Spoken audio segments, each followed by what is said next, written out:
shall be filled when I awake with the sight of your glory, O God, is our responsorial psalm today, reminding us of God's glory and God's blessings upon our lives, and what becomes of us when we have the presence of God's grace in our lives. Our lives are not just ordinary. They are not just in any way looking empty, but there is something so unique each time we possess the presence and the Spirit of God in our hearts and in our lives. And that is why today it is so important as we reflect from the writings of St. Paul in the first reading. It tells us our Christianity becomes empty and may mean nothing if the resurrection of Jesus is not about the whole of Christianity that makes it authentic, that Jesus died and resurrected. In other words, we are sons and daughters of the resurrection. And as sons and daughters of the resurrection, our hope is in Jesus. And if our hope is in Jesus, it means that we are not dead, but we are resurrected people. And hallelujah is our song. That testimony of the Easter glory is a testimony that today we can talk about Christianity, we can talk about our faith, because Jesus fulfilled his mission. And it is also important, my dear sisters and brothers, to say that as sons and daughters of the resurrection, our ministry will also not be complete if we just want to just do it alone on our own. Our mission is to receive the good news, and this good news is to ensure that we send it out to the whole nation. And that is why Jesus gave us an example of what I will call collaborative ministry. The collaborative ministry means that we cannot do this work of Christ alone.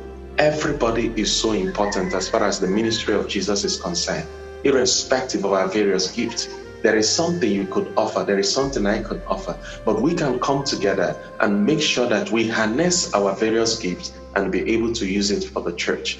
It is not a place where we feel people who can walk and people who cannot walk, or we begin to do what I call selective methodology. No, everybody should be given the opportunity. We could see the example of Jesus in collaborative ministry, including women in ministry. There are places we find it very difficult to do what we call inclusive theology by allowing women to participate in ministry.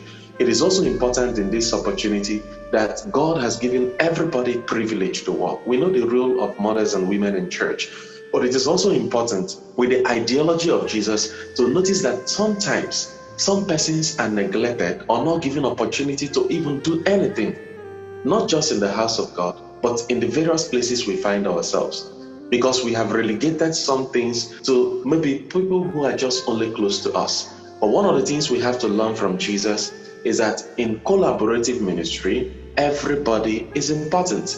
Equality is so special and important in Christian spirituality. So today, as we thank God for the gift of life, through this Mass, we are praying for God's grace to enable us. And for those of us who are working and making every effort that the work of God keeps moving, please don't get discouraged. See every opportunity you have to serve, and as an opportunity that is given to you, not for you to show your power and authority, but an opportunity for you to do what I call spiritual sacrifice. In other words, selfless service, all for the sake of God. It is not for show, it is not for authority, it is not for any other thing, but the service of Christ through God's people. Let us continue to do all that we have to do, believing that our great reward is in heaven.